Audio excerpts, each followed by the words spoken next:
Muito bem, amigos, aqui estamos para mais uma apresentação do nosso Educação em Debate.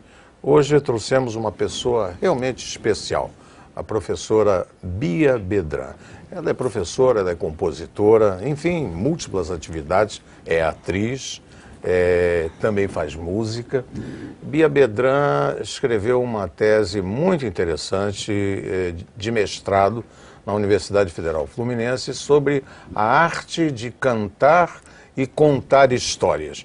Bia, muito obrigado pela sua presença aqui. Vamos começar por essa arte. Você é arteira, né? Olha, eu fico muito feliz de estar aqui. Eu não consigo deixar de chamá-lo de professor Arnaldo. Vou tirar o professor? Tira posso o professor. Falar Arnaldo, tira o... mas eu gostaria de falar professor Arnaldo, porque dentro do meu coração... Nós não fomos parceiros numa peça Somos parceiros de uma peça sua, maravilhosa. A Constituinte da Nova Floresta. Olha só. E eu fiz canções e fizemos direção musical. O sucesso foi por sua causa. Ficou 9 meses em cartaz. Foi maravilhosa. Coisa linda. Aquele projeto foi uma parceria que surgiu magicamente. Como as melhores coisas do mundo, elas vêm... Espontâneas. Não é? Foi lindo aquele trabalho. Pena que naquela época, não é, professor Arnaldo? Nós não gravávamos as coisas, não tem registro. Hoje em dia, tudo que a gente fizer, o bom e o ruim, olha, você quer ver como isso que você está dizendo é muito importante? Aquela peça foi feita com 23 artistas. Hoje em dia, a gente sabe que por medida de economia são 3, 4, 5 no máximo. No máximo. Olha, 5 é grande elenco. Pois é, eram 23 artistas, você acredita? Então, figurinos para isso tudo e tal. E se passava, e eram bichos da floresta, então eram figurinos de caracterização mesmo. Porque o país estava começando a falar sobre a nova Constituinte, que deu a Constituição de 88. Então eu fiz uma sátira política com a sua ajuda. Mas foi muito bem feito, aquele texto é maravilhoso e a gente deveria reunir esforços, talvez, para reeditar em forma de livro, ou que as professoras tivessem acesso, até pela questão histórica daquele texto, né? Ele não é um texto datado, eu acho que é um texto atual. Pois é, mas não é atual? Claro, mas como a sua obra, ela não tem data, não é? Você escreve com uma facilidade e eu tenho aqui, vocês veem, O Sapateiro e os Anõezinhos, Bia Bedran, ilustrações Thaís Linhares, editora Nova Fronteira. A maioria das obras da Bia Bedran está na editora Nova Fronteira. Que bom. Uma história sem fim. Você gosta de escrever, não é? Eu gosto muito de escrever.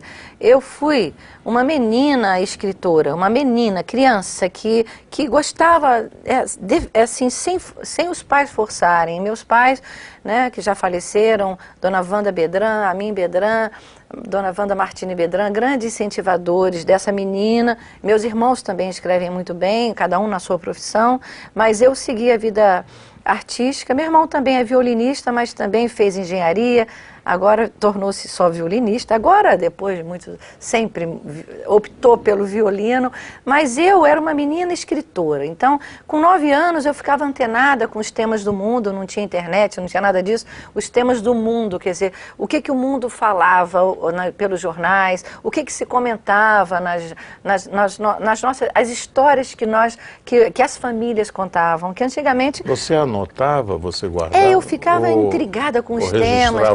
A morte de Martin Luther King, por exemplo, me rendeu uma redação que eu ganhei prêmio na escola. Eu fiquei impactada com a morte dele, essa questão social, racial, étnica. Eu era uma menina de 11 anos que, antenada, pensava nisso o tempo todo. Achava que eu tinha que escrever. Vinha um tema, acontecia alguma coisa no mundo, não com essa rapidez que a gente sabe de hoje, tudo é rápido. Você não acha que fica uma banalização? Acho que até um grande fato banaliza, porque todo mundo sabe na mesma hora. Antigamente... Esse é o mal do computador, né? O mal da internet. É o lado não tem só mal. vantagem, não tem só vantagem, tem também problemas, né? Agora, uma curiosidade... Eu amava escrever porque eu amava ler. Pronto, é isso que eu queria falar. E o que a Cecília Meirelles representou para você? Pois bem, eu fui também... devorava livros fora um pouco da minha faixa etária, o Romanceiro da Inconfidência. Eu li aquilo com avidez. Os poemas infantis, que a obra que ela escreveu já em 64, né, quando morreu, né, foi nessa época, né, que ela escreveu ou isto ou aquilo. Aquilo me chegou nas mãos, eu nasci em 55, então eu recebi criança ainda aqueles poemas de presente de uma tia, e que também é ligada a letras, Maria de Lourdes Martini. Eu ganhei aqueles poemas, eu já tocava violão, eu abri o poema, comecei: todos querem ser pastores, quando encontram de manhã, carneirinhos... Comecei a cantar, eu saía pela casa cantando aqueles poemas. Aí minha mãe: meu Deus, que é isso? Eu falei: não, esses poemas têm música, mas você que está fazendo a música. Não, eu estou sentindo que ele já tem música. Ah, que bonito, essa é a inspiração. É a inspiração. Nós vamos dar um pequeno intervalo e logo voltaremos entrevistando a professora Bia Bedran aqui no nosso Educação em Debate. Até já.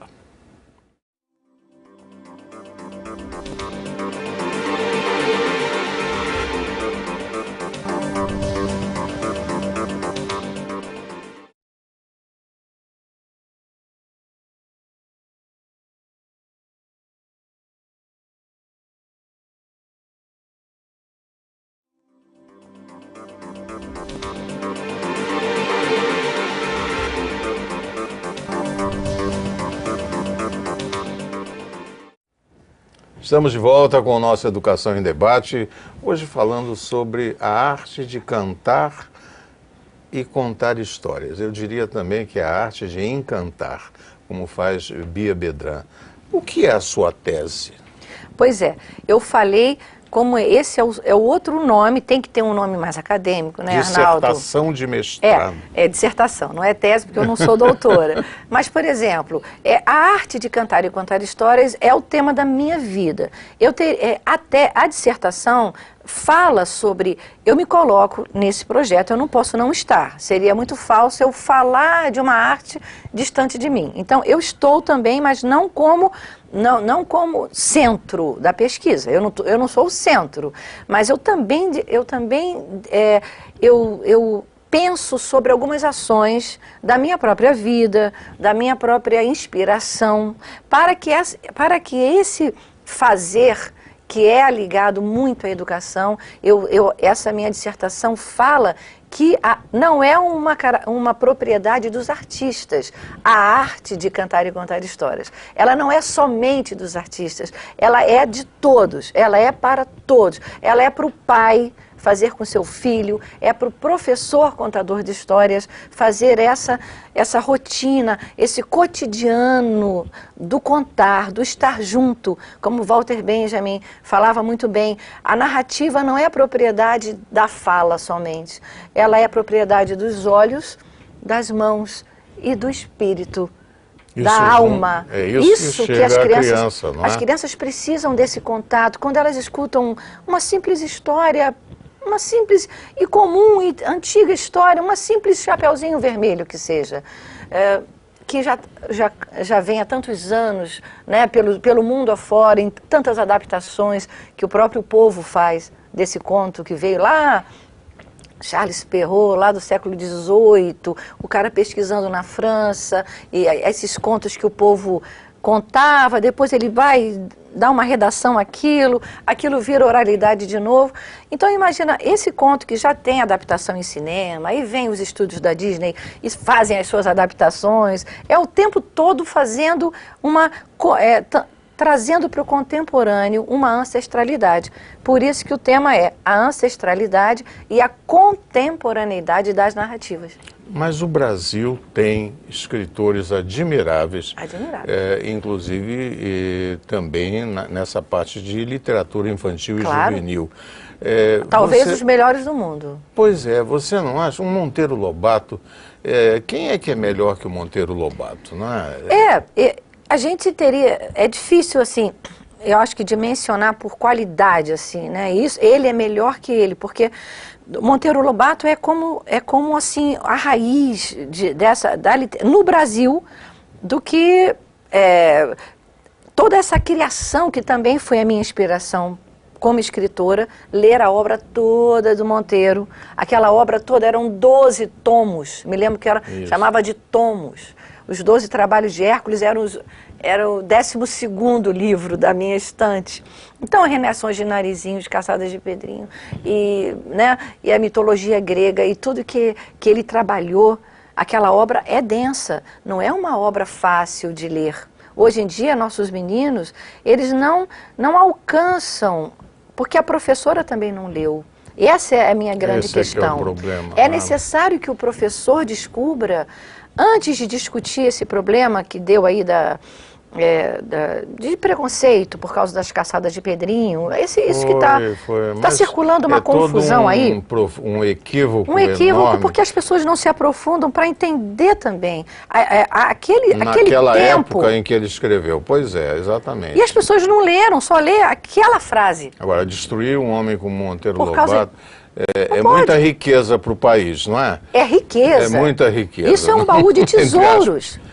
Não, pois é. Evidente. Não, e ele, entre aspas, mas estou falando, ele em si, esse tesouro que é o celeiro dos outros escritores, todos. Se a gente falar da própria imortal, da nossa querida Ana Maria Machado, com seus mais de 100 livros para crianças maravilhosos que ela tem, ela fala do Monteiro com toda a categoria como sendo Ela ficou filha indignada de Lobato. na academia quando houve essa campanha. É uma campanha. Absurda, né? Perde-se tempo com uma questão que, claro que é importante, gente, não podemos, se isso fosse realmente procedente, se realmente procede, ele foi um cara eugenista o tempo todo. Bom, se procedesse isso, mas não é. O problema é que ele criou na época é que ele defendia a existência de petróleo no Brasil. Isso na década de 20, 30. E naquela época, né, diziam que não havia petróleo no Brasil. Olha só. Então isso incomoda, né? Incomoda. Eu acho que tudo é uma questão de aprofundar. As pessoas têm um olhar muito superficial sobre tudo hoje em dia. Acham que sabe tudo porque na internet tem tudo. E aí fala-se, aí joga aquela campanha na internet. Mas agora, pergunta se leu inteiro o livro, para poder entender a beleza e para poder aquelas palavras calarem dentro de você. Que quando você lê um livro de verdade, é isso que eu falo para as professoras, se vocês contam bem uma história, contam com verdade, porque vocês já leram aquele conto e se encantaram, vocês vão encantar seus alunos. Bia, você foi fazer uma palestra para professores de Duque de Caxias, município do Rio de Janeiro, e eu estava lá. Havia mais de 500 professoras num auditório onde cabiam 500 e tinha gente sentada no chão.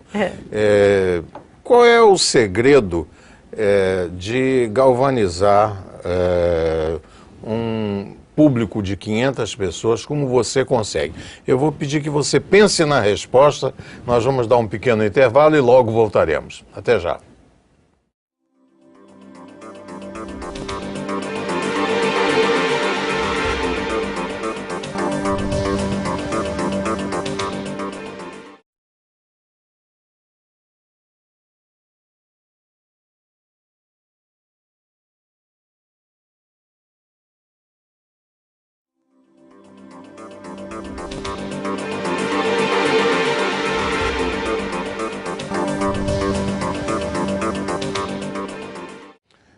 Muito bem, estamos de volta com o nosso Educação em Debate, hoje entrevistando a professora e compositora Bia Bedran.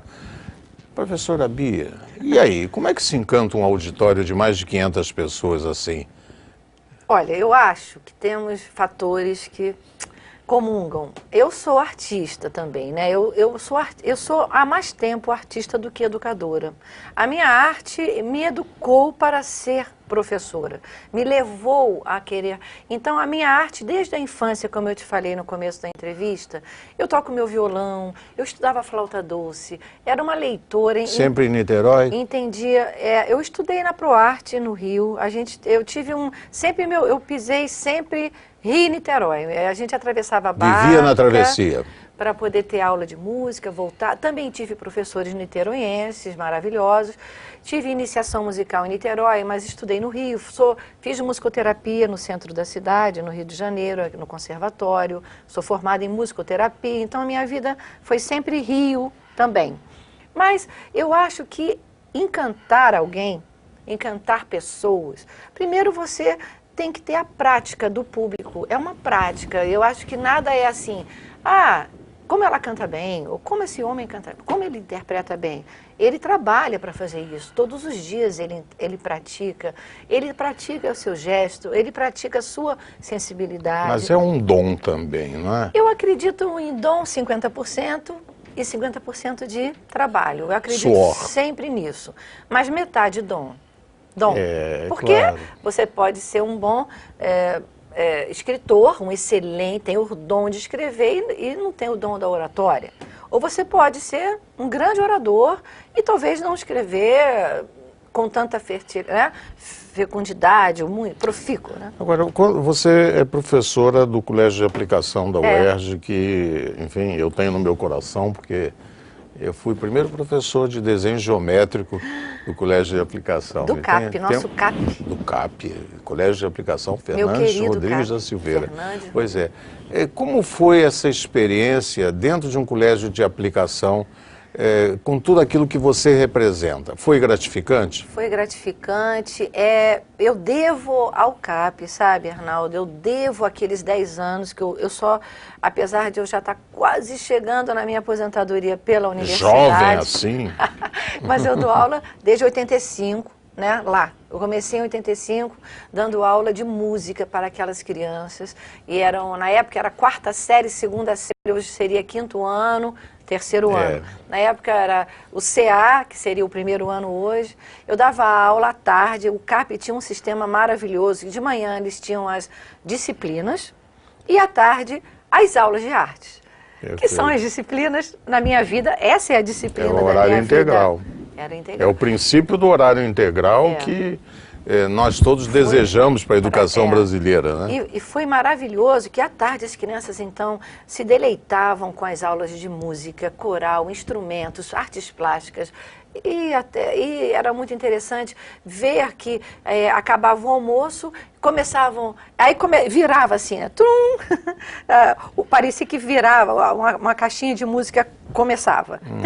Aí todo mundo cantava, construía instrumentos. Eu pude experimentar naquela década de 80 uma metodologia que, como eu não me tornei professora de música, dona de escola de música, porque eu não tenho, eu poderia ser, mas é que eu não sou empreendedora nesse sentido, assim. Eu não sou uma empresária, eu não sei ser dona de. Eu gosto de passar adiante, sabe? Certo. E aí eu trabalhei esses 10 anos, aprendi a fazer isso, ensinei muito e fui transferida para o campus para ensinar educadores. Agora eu dou aula para as professoras com essas pequenas técnicas de musicalização, de sensibilização, para elas aplicarem mesmo não sendo professores de arte aos seus alunos. Isso foi uma bênção, porque eu fiquei 10 anos na aplicação e já estou há 17 lá na UERJ, fazendo o que eu fazia na aplicação, só que com os adultos. E os professores, quando são preparados por você, eles saem dali empolgados para trabalhar nas suas classes? Nas suas classes. O que eu sinto é que eles... ontem mesmo, posso dizer que ontem à noite eu estava dando aula para elas, para uma das turmas. E eu noto, na chuva, mesmo com preocupação de voltar para casa, com a violência do Rio, tudo o que acontece. E a UERJ tem o problema da Praça da Bandeira, né? né? Mesmo com tudo isso, naquele momento, naquela roda, eu dou aula em roda, sabe? Nós não ficamos em carteiras. Eu boto as carteiras em roda, é círculo. Todo mundo fica todo mundo se vê assim, né? Então, é como fazem os índios, né? É sempre, todas as aulas, desde as crianças, sempre em círculo. Chamava perninha de chinês, vamos sentar e tocar. As professoras sentam nas cadeiras, e a gente anota. O que a gente tiver que fazer, teórico ou prático, é em roda. E eu vejo nos olhos delas a mesma... o sonho, é o brilho do sonhar. Aí eu falo, o que é o sonho? Não é sonhar com um carro novo, não é sonhar com... É o sonhar com... É a alegria de criar e de poder sentir o potencial que elas têm de passar adiante conhecimento. E isso é tão bonito porque, inclusive, a Lei Brasileira de Educação fala em educação artística. Não é? É uma necessidade. É uma necessidade. Mas não se cumpre isso adequadamente. Não se cumpre, Não é? não se tem um olhar assim. As pessoas pensam muito em crescimento econômico e área tecnológica, como sendo isso o valor de um país ou de uma democracia, o grande valor. Não é só isso, né? E a humanidade, e as áreas humanas, que forma o cidadão por dentro. A pessoa se olha para dentro. Nas áreas humanas, nessa área que eu transito, você transita, aqui dentro, né, todo mundo trabalha com a questão do humano, do crescer, do conhecer, do escrever, da literatura, do idioma, né? Ô, Bia, você sabe de uma coisa que está me ocorrendo? Você falou tanta coisa bonita em tão pouco tempo, que eu acho que nós vamos ter que fazer um programa semanal aqui com a Bia Bedran, para que ela explique ao público adulto mesmo, não só para as crianças, mas também para os adultos, a força da música como um elemento de motivação para a vida de cada um de nós. Exatamente. Eu acho que esse convite eu vou lhe fazer assim que acabar o programa. Nossa, assim que acabar, né? Eu fico muito feliz, né, se realmente pudermos fazer isso um dia, quem sabe? Claro. Vamos sonhar, não falei do sonho? É isso. Agora, só para fechando essa sua observação do que é importante dentro dessa fala que estamos aqui desenvolvendo, é que a beleza, eu acho que a beleza da vida, né, é a coisa dos valores, quando a gente, a música e a arte, elas não servem para que a vida fique bela, elas são constitutivas da beleza da vida. Que bonito. Meus amigos, que pena que acabou. Mas nós voltaremos a ter a Bia Bedran certamente em outras programações aqui da TV Universitária. Obrigado, amigos, pela atenção. Nós voltaremos na próxima semana com mais um Educação em Debate. Até lá, um grande abraço. Cabeça de vento, cabeça de vento, cabeça de vento, cabeça de vento. Minha mãe zangou e me chamou assim. Eu pensei, encasquetei até o fim. Ser cabeça de vento não é ruim. Vento é movimento, vento é vida para mim. Sem o vento a pipa nunca voa pelo ar. E sem o vento o barco a vela não sai do lugar. Cabeça de vento, seu cabeça de vento. Cabeça de vento, seu cabeça de vento. A minha mãe zangou e me chamou assim. Eu pensei, encasquetei até o fim. Ser cabeça de vento não é ruim. Vento é movimento, vento é vida para mim. É tão bom sentir no rosto o sopro do ventinho quando a gente sai de bicicleta